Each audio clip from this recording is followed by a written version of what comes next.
Kita minta pada Allah setiap kali kita buat keputusan, dipandu hati ini untuk mendekatkan diri kepada syurga Allah Subhanahu Wa Taala. Ya, kerana ada orang yang dapat peluang buat taat tapi dia tak mampu buat taat. Ya, Allah Taala matikan hatinya untuk buat ketaatan, itu lagi takut. Orang dengar azan, ramai dengar azan, tapi tak ramai yang turn up pergi masjid. Sikit yang pergi masjid, tak semuanya yang ikhlas pula. Jadi ditapis.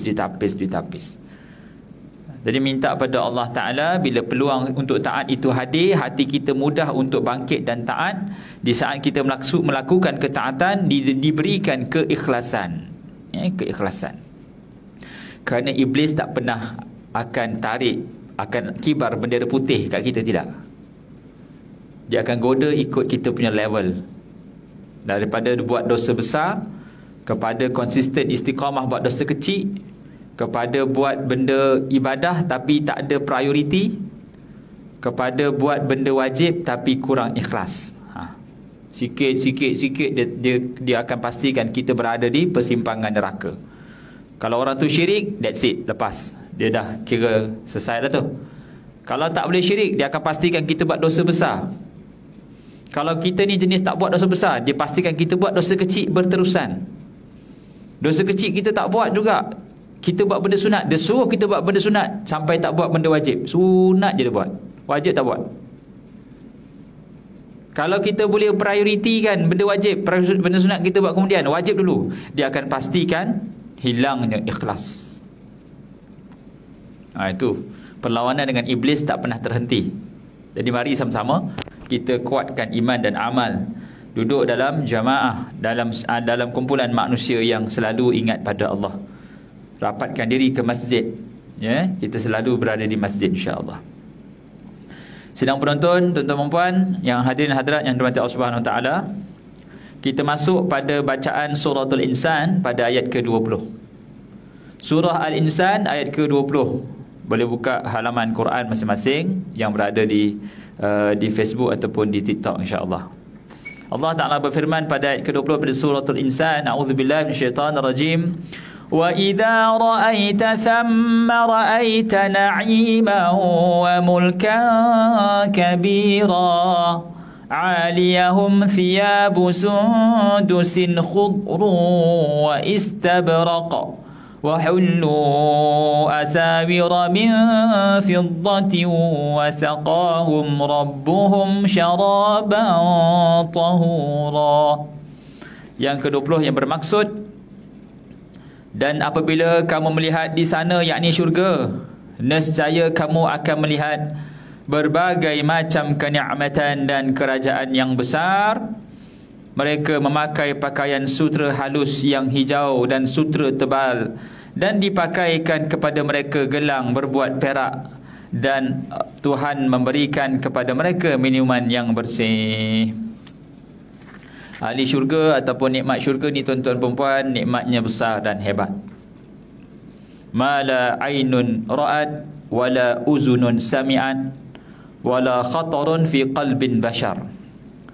Apa sahaja yang telinga tak pernah dengar, mata tak pernah tengok, dan tak pernah terlintas di dalam dada manusia, maka itulah syurga. Dan nikmat syurga ni, tuan-tuan perempuan, dia mengikuti naluri ahli syurga tu.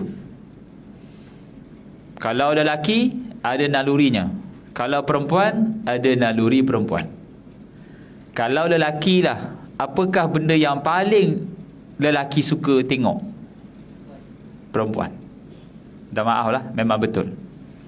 Ya, orang lelaki dia memang suka tengok perempuan. Ada kereta Porsche, ada motor BMW, tapi bila ada markah lalu, markah, markah, sudah. Tahu markah tu apa?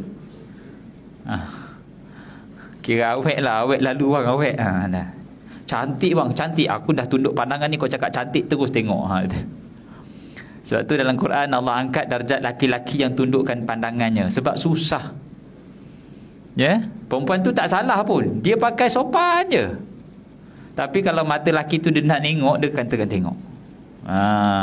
Ya, itu memang sikap laki. Dan Allah Subhanahu wa taala hadirkan naluri itu dengan menghadirkan ganjaran syurga, iaitu bidadari bermata bulat.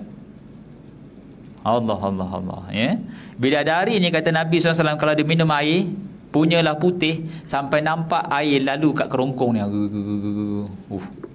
Lutsina, itu bukan orang ustaz, hantu kat limah tu. Tapi itulah yang digambarkan keindahan seorang bidadari.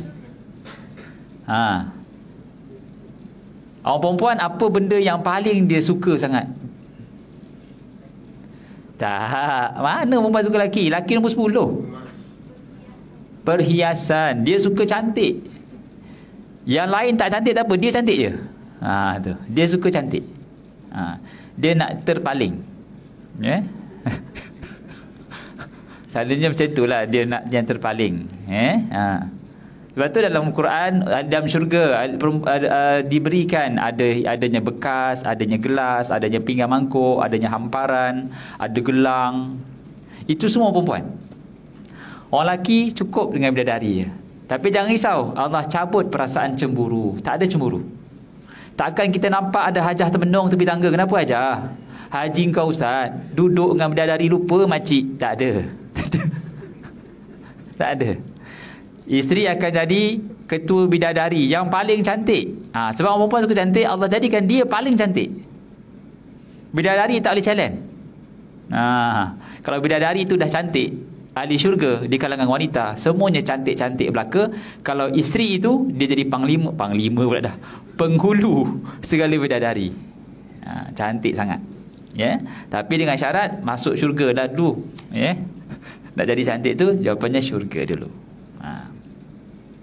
Jadi subhanallah, apa sahaja yang digambarkan di dalam Al-Quran sifat syurga, ada sungai arak, ada sungai susu, ada sungai madu, ada buah anggur, buah kurma, buah delima, itu semua gambaran secara manusiawi.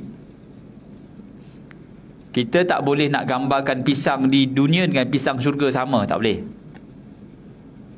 Kita tak akan boleh bayangkan buah delima dunia dengan buah delima akhirat di syurga, tak sama.